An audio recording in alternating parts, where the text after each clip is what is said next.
Bismillahirrahmanirrahim. Assalamualaikum warahmatullahi wabarakatuh. Alhamdulillah.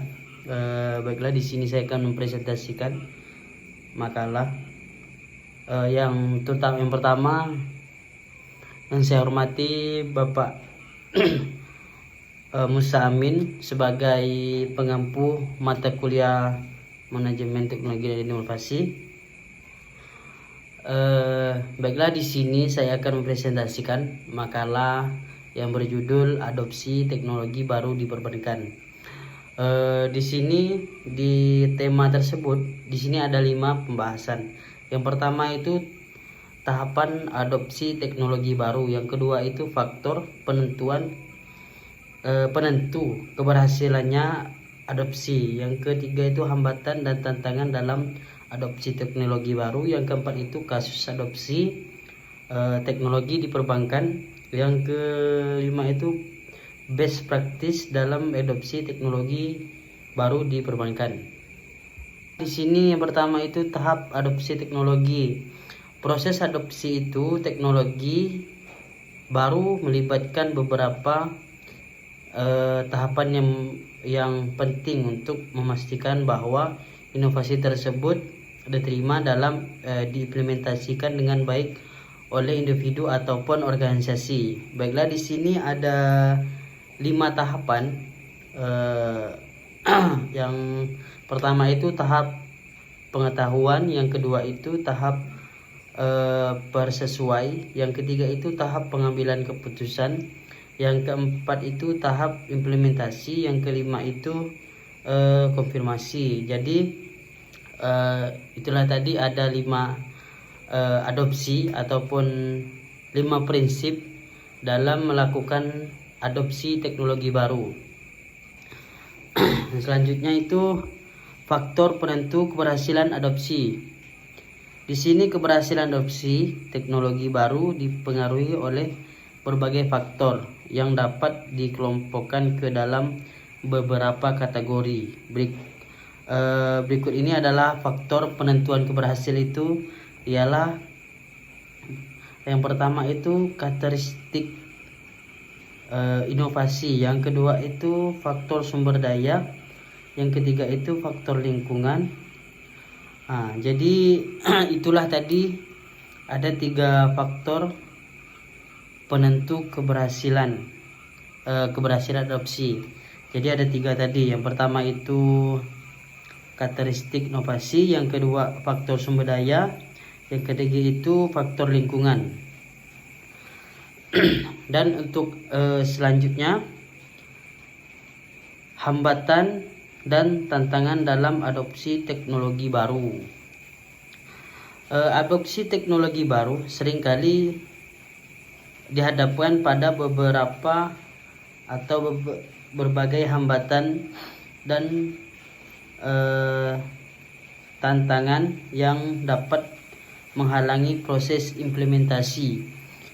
Berikut adalah beberapa hambatan dan tantangan utama yang dihadapi dalam adopsi teknologi baru.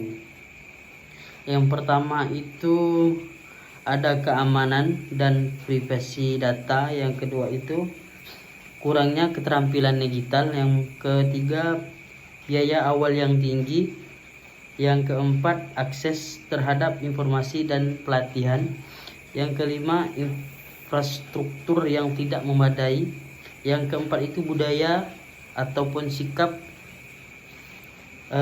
konservatif, yang ketujuh itu ketidakpastian lingkungan ekonomi, yang ke-8 itu keterbatasan kebijakan pemerintah. Itulah tadi hambatan ataupun tantangan dalam adopsi teknologi baru. Dan selanjutnya itu ada kasus adopsi teknologi di perbankan. Adopsi di sektor perbankan telah mengalami transformasi yang signifikan dalam beberapa tahun terakhir, terutama dengan munculnya layanan perbankan digital dengan teknologi finansial ataupun fintech. Kasus-kasus ini menunjukkan bagaimana bank dan lembaga keuangan beradaptasi dengan perubahan teknologi untuk memenuhi kebutuhan konsumen yang semikian modern. Yang salah satu contoh penting dalam adopsi teknologi di perbankan adalah penerapan mata uang digital bank sentral. CBDC merupakan bentuk digital dari mata uang fiat yang dikeluarkan oleh bank sentral, bertujuan untuk meningkatkan efisiensi sistem pembayaran dan memperluas inklusi keuangan. Dengan adanya CBDC, proses transaksi menjadi lebih cepat dan murah serta memberikan transparansi yang lebih baik dalam pengawasan transaksi. Namun tentang seperti keamanan siber dan kekhawatiran privasi menggunakan tetap menjadi perhatian utama dalam implementasi CBDC. Selain itu juga fintech telah merevolusi cara orang berinteraksi dengan layanan keuangan. Fintech mencakup berbagai inovasi yang mungkin aksesnya lebih mudah dan cepat. Namun adopsi teknologi di sektor perbankan tidak tanpa tantangan. Banyak tradisional menghadapi tekanan untuk beradaptasi dengan perubahan atau berisiko tertinggal. Mereka harus mengubah model bisnis yang untuk ditetapkan kompetitif, termasuk membangunkan layanan digital menjadi kolaborasi dengan perusahaan fintech.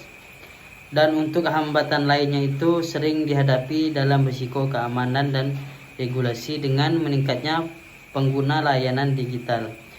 Ada kekhawatiran terkait keamanan data dan perlindungan konsumen. Baiklah, itulah tadi pembahasannya dalam judul adopsi teknologi baru di perbankan. Baiklah, mungkin hanya itu yang dapat saya sampaikan. Kurang dan lebihnya mohon maaf. Wabillahi taufiq wal hidayah. Assalamualaikum warahmatullahi wabarakatuh.